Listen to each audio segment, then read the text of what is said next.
Nearly 20 years ago, the legendary Dane Paul Elfstrom invited two of his countrymen to design a dinghy that lent itself to amateur construction and was inexpensive to put in the water.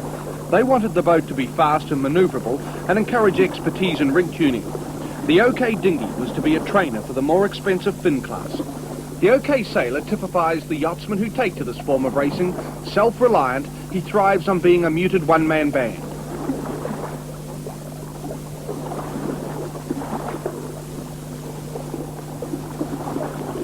OK men handle all the lines and sheets that control a single-handed boat, steering, working out tactics, watching for critical wind shifts, and all the while tracking the opposition. The OK is smaller, beamier and lighter than the thoroughbred Olympic class fin, but is every bit as demanding to sail. In 1970, New Zealand hosted the World OK contest for the first time. 7 years on, Auckland is again the venue. 7 races of 9 miles over the standard Olympic course, the best 6 to count. Scoring is on the Olympic system. At the end of the contest, the winner is the sailor with the least number of points. We dedicate this memorial of Clive Roberts to the glory of the eternal God. Amen. God, a simple ceremony on Takapuna Beach attended by yachtsmen from 8 nations and friends of Clive Roberts, the North Shore sailor who won the world title in 1973. Clive was killed in a car accident in 1975, and these championships are being dedicated to his memory. From Sweden, 8 competitors, including Krista Bernsten, winner of the Swedish OK Championships last year, Per Flode, a Swedish Junior Championship winner, Johan Johansson, a world title holder in another class last year. From Denmark, Torben Andrup, 1974 World OK Champion, Jørgen Lindhartsen, a competitor in the last 13 World Championships and Danish Olympic fin skipper last year. From Australia, 23 competitors, including Bill Bell, 3 times Australian champion. From Germany, Michael Nissen, one of the top competitors at these championships, his 11th year in the class, 3rd last year in the World Championships, 2nd European Championships 1974, and 2nd German Championships last year. From New Zealand, Barry Tom, current New Zealand OK champion, former national Starling and laser winner, first South Pacific lasers for the past 2 years, 2nd in the World Laser Championships last year. Graham Woodroff, a former national OK winner, 2nd World OK Champs 1972, 3rd in 1974, 9th last year, World Quarter Ton Champion in 1975. Peter Lester, 2nd in the World OKs 2 years ago, 20th last year, a winner of the Inter-Dominion OKs 1975, New Zealand Champion 1976, and 2nd this year. For many of the competitors, the first drama of the contest began right here in Elf Lock Shed in Takapuna. Each boat entered is required to conform to a rigid set of measurements laid down by the International Yacht Racing Union. The hull, every hull, was fitted into this piece of equipment, a specially designed measuring jig that makes it an easy task of checking a boat. It's only one of 2 in the world, and as well as saving an enormous amount of time, it gives everybody the same treatment. A boat can conform if it's built within the tolerances of the design plan, but it quickly became clear that many boats would not measure. The bows were too full in many of the hulls, and only major surgery would rectify the problem. The ultimatum was brief and sure: alter your boats or you won't sail. This affected the New Zealand, Australian and Swedish teams. The Scandinavians and New Zealanders quickly carried out the modifications or organised another hull, but the Australians weren't so sure about carving pieces of their boats was the right thing to do. One boat that wasn't going to be altered no matter what was the boat belonging to the Australian company director Jim Lay. A beautiful piece of amateur woodwork, it was staying intact, even if it took court action to decide the issue. No, I've decided against going any further with legal action. I've been a term used in sport as psych to a certain extent now. I believe that unfortunately I couldn't do my best even if I was able to get an injunction to allow me to sail in the series. There's very little I can do to sort of elaborate on the present situation. In my own mind, I think it's only making an amateur contest a farce. This particular boat is a Kahiti, which was the original controversial hull from the last year's Worlds. And this boat has been altered to conform to the requirement which has now been brought in, which is a distance from that baseline to the point of the stem of the boat. And the Australian craft which were altered. Originally were of a shape like that, and that is the offcut. It was taken from them and they are now modified to within the confines of the rule. So the saw went through 7 of the Australian snark hulls. The offending bulges and edges came off to be sanded down to a close finish and fiberglass back to more exact measurements. Many boats, not only the Australians, have been pushing the spirit and intent of the OK design for quite a few years now. Most of the Australians would sail. My stand, I doubt, would be the repetition in anybody else's mind. It is possible that other people might take the action that I've taken. I wouldn't know. The 1977 World Championships were on Auckland's Hauraki Gulf, to find a world champion in these 15th World Championships. The first 3 races established an order of top competitors. New Zealand's Peter Lester won all 3 and led with the perfect score of 0 points. Second, Nissan West Germany 16.7, third, Tom New Zealand 30, and fourth, Stigboard Sweden 32.7. When the boats left the Takapuna beach for Heat 4, there was barely the 2 knots required for them to make a start. The temperature in the 20s, and the day really more suited to lying on the beach. For the first time in the contest, a chance for everyone to show their skill in the light air. Some of our guys from New Zealand here could do very well in the light. Richard Dobson and Tom Dobson have both showed really good speed in the light. Barry Tom will go very well in the light, I would expect. You can never count anyone out in the light, you know, because it's a different deal altogether. If you get a good break, you're right. The right break was at the port end of the start line, but the gentle breeze was fluky and shifting. At this stage, it barely ruffled the flags and was coming from the nor'east. The officer of the day decided that a start was on. But it wasn't a fair start.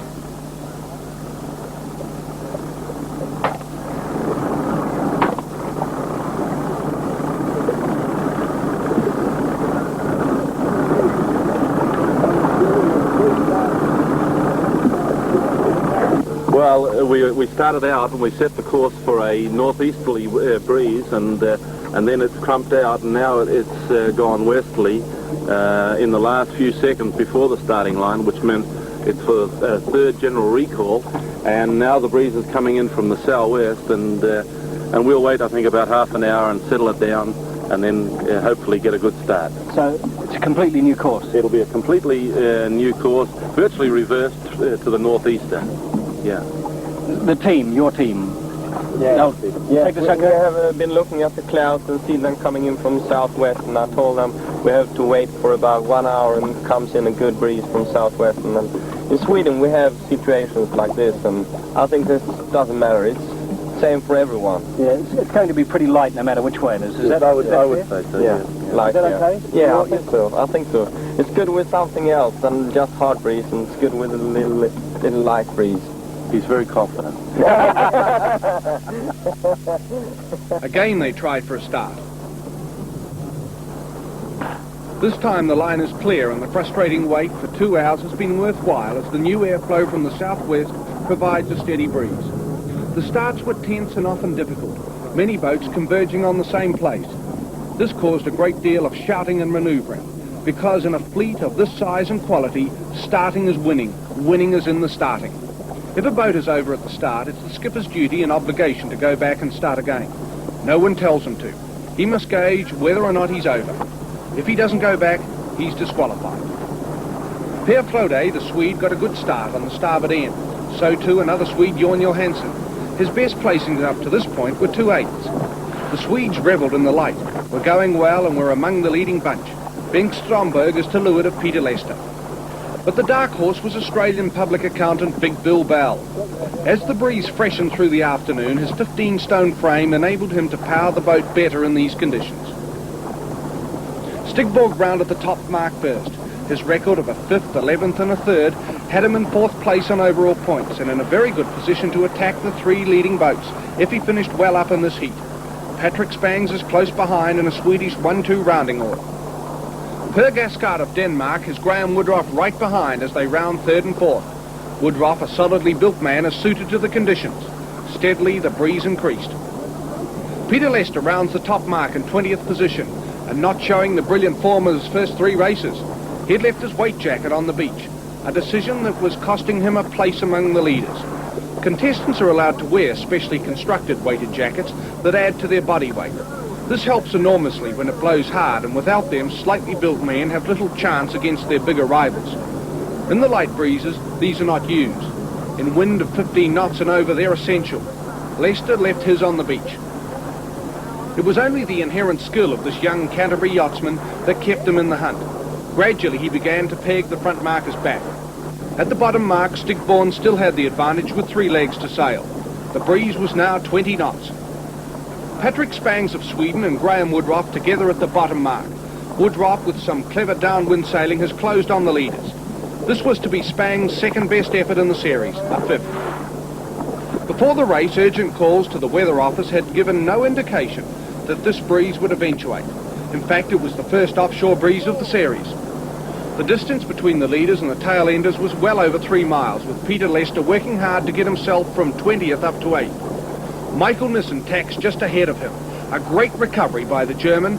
He was last soon after the start, after executing a compulsory 720-degree turn because he had been caught in a port starboard incident. Barry Tom also had bad luck, but with gear, not tactics. He'd broken a boom bang on the first reach and dropped to 28th. Then, under a distinct disadvantage, he pushed his skills to the limit and got back to 13th in one of the best individual efforts of the entire series. It was Woodroff who came clear at the windward mark second time, and the support boats let him know. Horses for courses, and this was Woodroff's forte. A good full breeze and plenty of power in the boat. Stigborn is behind, but Woodroff's away. Nissen, ever present, ever dangerous. He'd come from last to a remarkable 22nd at the first mark to finish 4th. Great sailing. But the man they all forgot was to have his moment. Bill Bell attacks Woodroff on the way to the finish. Side by side in the same breeze, Bell, the heavier man, is able to keep his boat flat and power to the gun. There was nothing Woodroff could do.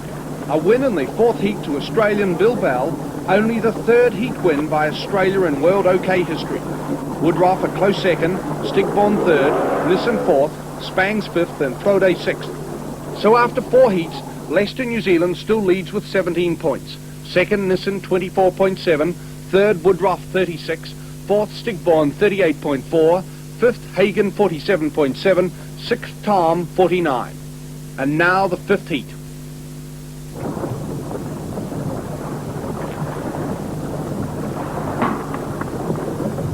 With the overall result now very much in doubt, the starts for the leading sailors were crucial. A disqualification now for any of them could mean the end of world title aspirations. At the committee boat end of the line, KZ 183, Barry Tom got the best start.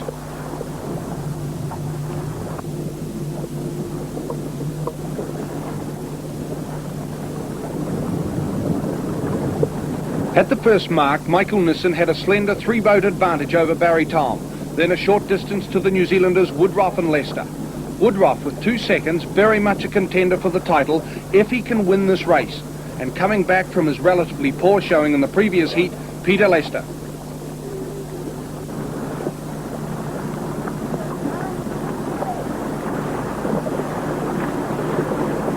At this stage of the series, the performances of people like Torben Andrup of Denmark were very disappointing. World champion 3 years ago, he was 20th overall and not going at all well. Apart from Bill Bell's heat win, the big Australian contingent were faring just as badly. This 5th heat belonged to New Zealand, to Barry Tom. He picked up the lead in Nissen with skill and concentration to hit the front. Other yachtsmen were reduced to the depressing view of the stern of Barry Tom's boat Rebel, becoming smaller as his lead increased.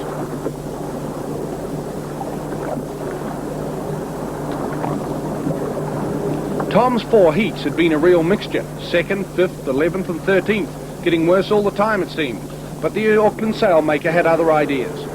Showing the style that made him the New Zealand champion this year, he put his whole sailing act together in this race.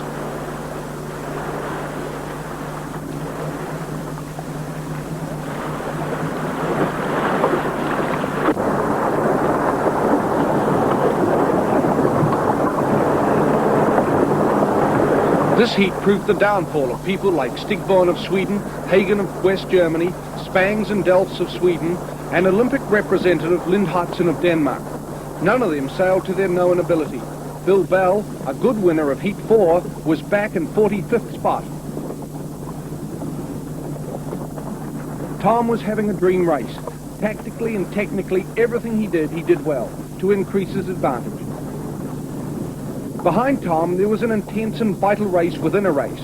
Lester had surged past Woodruff off the wind and had Nissen in his sights at the bottom mark. Woodruff was still close, and only Nissen could stop the race from being a New Zealand clean sweep. Tom, right up there at the centre of the track with a loose cover on Nissen and Woodruff. Lester had risked going way out to the right in a desperate bid to get the gun. A brave move to lose contact with his rivals at such a vital stage. A lift in his solitary attack could mean victory, but a bad break could cost Lester his chance for a high place and low points. Tom had the 5th heat sewn up. Nissen with Woodruff behind them, together with the finish in sight. Lester still well out, but heading for the line too. Tom has it won by 2.5 minutes, his first win of the series. But the best duel was happening only 50 yards from the finish. Lester's gamble had almost paid off. He and Nissen were locked together, fighting for a vital place and points. With only yards to sail, Nissen leans back and throws his boat onto a port tack right on the line, and the 3rd place is his, by less than a foot. So Lester's overall lead has been reduced by Tom and Nissen. Lester has the pressure right on him. The world title is now between 4 men. Heat 6 is the afternoon race, and from the result, the new champion could be known. Can Peter Lester keep his cool and take the series? Perfect conditions for race 6, a 12 to 14 knot sea breeze from the northeast. But the starts were not perfect, anything but. 2 guns, time and time again, single general recalls, illustrating just how tense the situation has become.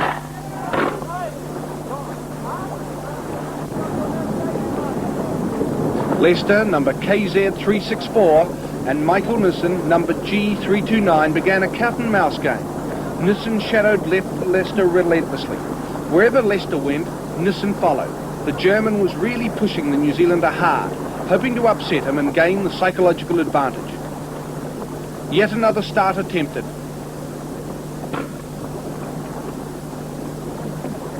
Again too many over the line, and the officer of the day has no option. Race 6 abandoned after 10 frustrating general recalls. The gun has been fired 55 times. The fine sailing breeze has been lost. Nerves and tempers were sharp. The 66 yachtsman had been on the water more than 7 hours, exposed to the hot sun, wind and rolling swell, and for the last 3.5 hours, Lester had been tracked relentlessly by Michael Nissen. He really leant on you though, didn't he? Hey Michael, what was the idea of your tactics before with Lester?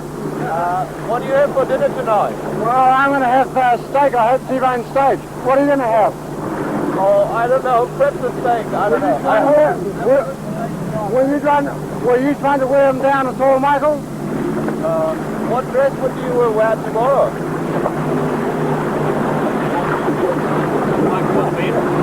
Michael, would you like a beer? Thanks a lot. You're welcome. So still 2 races to sail to get a winner. The situation really tense. Lester has 25 points, reducing to 8 after discarding his worst performance. Nissen has lost 30.4 and discarding his worst down to 22.4. Woodruff 39, discard to 24, and Tom 49, discard to 30. This means if Lester can win or finish second behind Tom in the 6th race, he will capture the major prize without having to sail in the last race. The Hauraki Gulf was glassy calm and not the slightest zephyr of wind stirred the sails. Nissen completely abandoned his boat and we found him a short distance away, chatting amiably with his arch-rival Peter Lester. Racing, the toughest of competitors, away from the course, the best of friends. It was a remarkable sight. The boats utterly becalmed, with their occupants either working on their tan or taking a leisurely swim. The fishing was excellent and most spectator boats reported good catches.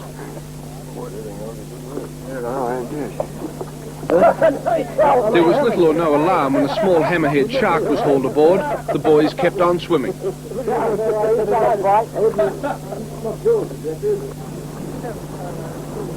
They start in race 6 after waiting for 3 hours, and the wind is pitifully light. The Governor-General, Sir Dennis Blundell, has come to watch this race of the contest, now at a crucial stage. Tom, after starting last, had picked a massive wind shift of 180 degrees and moved to the left as the breeze veered to the west.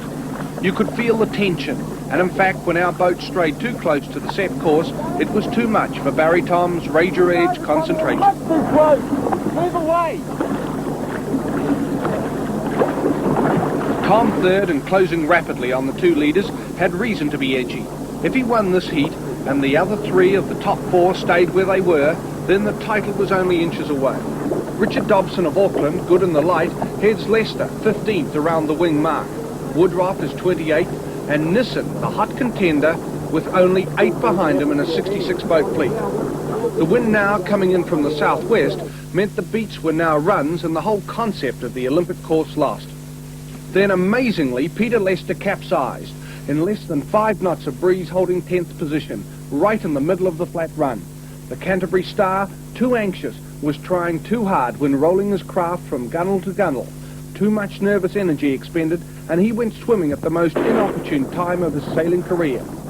As he was floundering alongside his capsized boat, he lost 7 places, and Barry Tom headed for his 2nd successive gun to join Michael Nissen as a serious contender to relieve Leicester of the overall lead.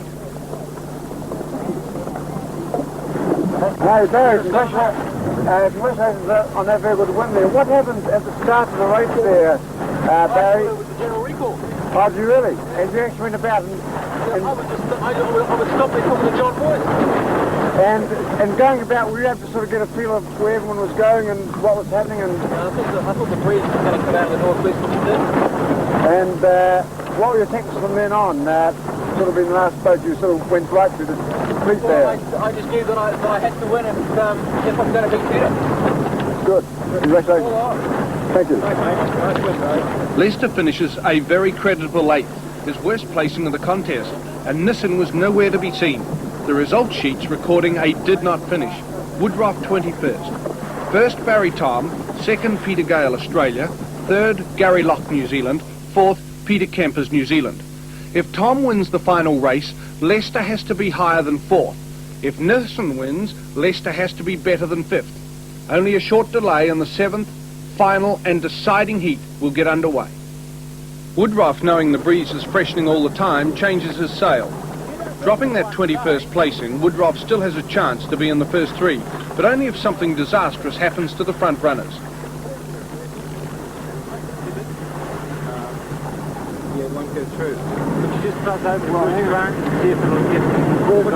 The breeze now about 12 knots from the southwest, and Leicester charged into it. There was to be no repetition of Heat 6, and he responds to the pressure and immediately takes the lead in the most important race of his career. Barry Tom going all out after Leicester.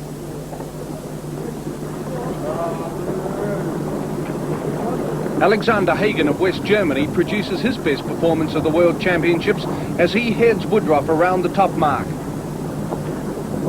Nissen is up with them. There was the distinct possibility that Nissen could win this world title without winning a heat. It's been done before. His 2/3 and 2/4 show what a remarkably consistent sailor he is. Leicester, with the title in his grasp, puts everything into his sailing, extending his lead as he negotiates the marks. Any thoughts of another win by Barry Tom were rapidly disappearing. With only the last windward beat to the finish of the race and the contest, West Germany's Hagen had moved into the lead. Tom, Nissen and Leicester were so busy watching each other, Hagen on a separate tack had slipped through on the second windward beat. Hagen's lead didn't worry Peter Leicester. The German was not in contention, but the others most certainly were. So a mile and a half from the finish, and then Nissen suddenly stops, his boat dead in the water. The small wooden chocks that hold his mast steady had worked free, and he had to make a rapid adjustment. Leicester sailed further away from his rival. The pack of the fleet now began to make time up on Nissen, wallowing off the leeward mark for the final time.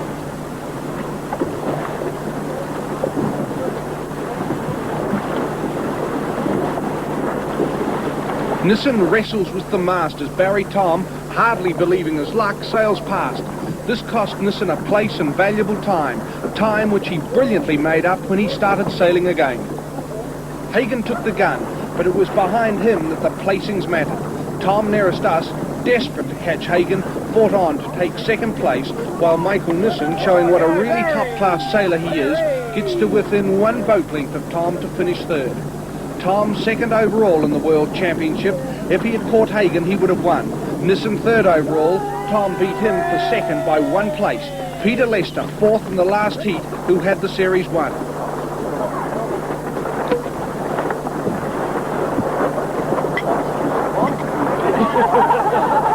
Significantly, Beverly Roberts hands Peter Lester the victory fizz.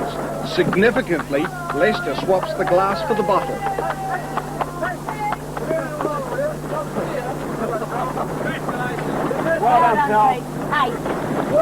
For Peter Lester, the great moment, because he, along with the great Clive Roberts, is only the second New Zealander to win a monotype world title.